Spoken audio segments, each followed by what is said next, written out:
I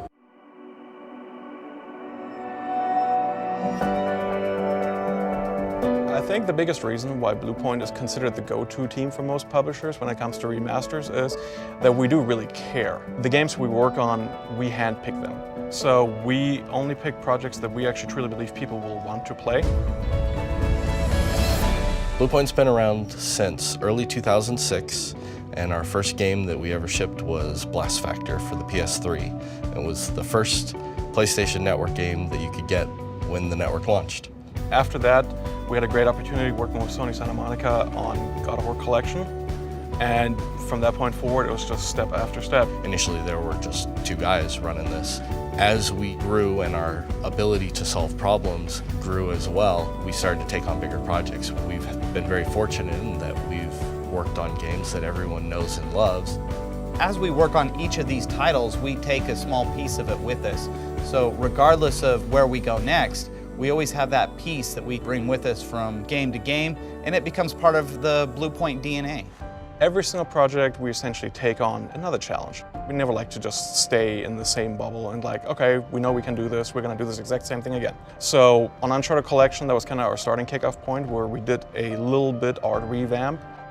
But then going into Shadow, like we knew up front, we're gonna redo all the art. So that required us to have a full art team that could build a full AAA quality content for a full game.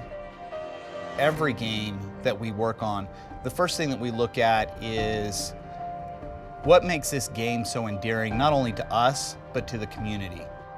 We're essentially dealing with something that we have only played as consumers, and we don't really have a from the ground up knowledge of the design decisions that went into every choice that was made during development on these projects. And so we spend a lot of time going back through design notes and art direction notes so that when we do change something in a game or we do make updates, we're doing it in the style that is best representative for the game rather than just going off and doing something our own.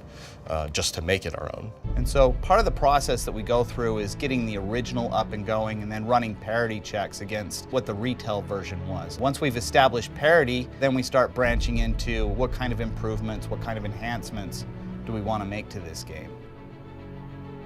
There's a lot of deliberate discussion that occurs when we decide this thing needs to be a part of the game. Whether it's an updated control scheme, whether it's subtle changes to color tones or environment. Obviously to us, failure is really never an option, so we always give the best we possibly can on every single title we work on, and I hope everybody enjoys the results.